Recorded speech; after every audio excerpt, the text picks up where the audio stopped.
When we talk about workplace safety, our minds usually jump straight to hard hats, high-vis vests, steel-toed boots, that kind of thing. But what about the safety you can't see? So today, we're going to break down this really incredible, award-winning case study from the Port of Newcastle. They built a whole strategy for exactly that, the invisible but absolutely critical part of our well-being at work. And this quote from the team at the port, wow, it just gets right to the heart of it, doesn't it? A physical injury, like a broken leg, it's obvious. People know how to react. But what they're saying here is that a broken mind, a broken heart, that needs the exact same level of care and attention. This one idea is pretty much the foundation for everything we're about to talk about. All right, so here's the game plan for this explainer. We're going to start by really defining this different kind of safety. Then we'll look at why the Port of Newcastle specifically needed a strategy for it. We'll uncover their big breakthrough idea, see how they actually put it into practice, and wrap up with some key lessons that pretty much any leader can use. Okay, first things first, what are we really talking about when we say we're going beyond hard hats and high-vis? Let's put these two ideas side by side. On one hand, you've got physical safety. That's all about the stuff we can see, visible injuries, equipment, procedures. It's often reactive, right? Someone gets hurt, we apply first aid.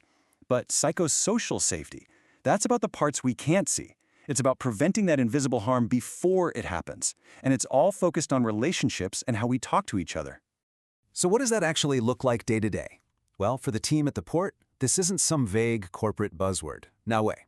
It's a real, tangible state where people feel safe enough to just be themselves, where they can speak up, ask a question, or raise a concern without fearing the consequences. It's about knowing you have what you need to succeed. It's all built on trust.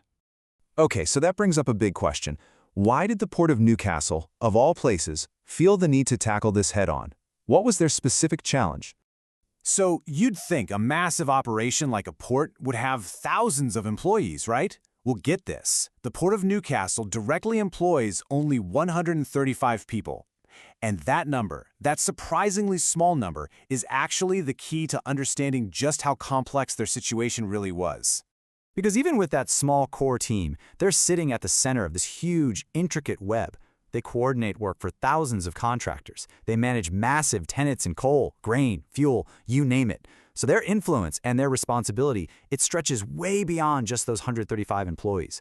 A problem in one corner of that web could easily cause a domino effect through the whole system. And here was the catalyst, the thing that really pushed them to act.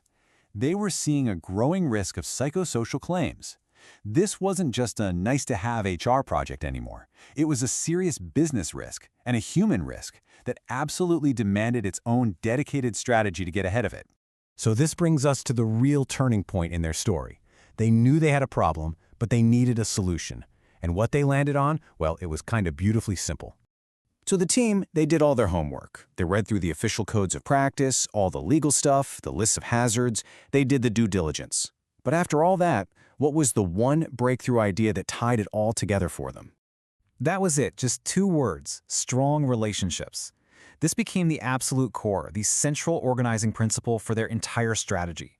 It wasn't about more checklists or policies. It was about the human connection. And look, this quote shows that this wasn't some idea that came from the top down. It was something the whole team realized together. They understood that, yeah, you can have all the formal stuff, job descriptions, training programs, but none of it really works unless it's built on a solid foundation of real, trusting relationships. Okay, so having a great idea is one thing, but how do you actually turn a concept like strong relationships into a real, practical, working strategy? Let's dive into the how. They basically broke it down into four main jobs. First, train your leaders to have the right kinds of conversations. Second, and this is huge, create a system that guarantees confidentiality. Third, figure out a way to measure risk before it becomes a problem. And finally, get genuine buy-in from the very top. When it came to training leaders, they went way beyond the typical, "Hey, how are you? Good. Check in."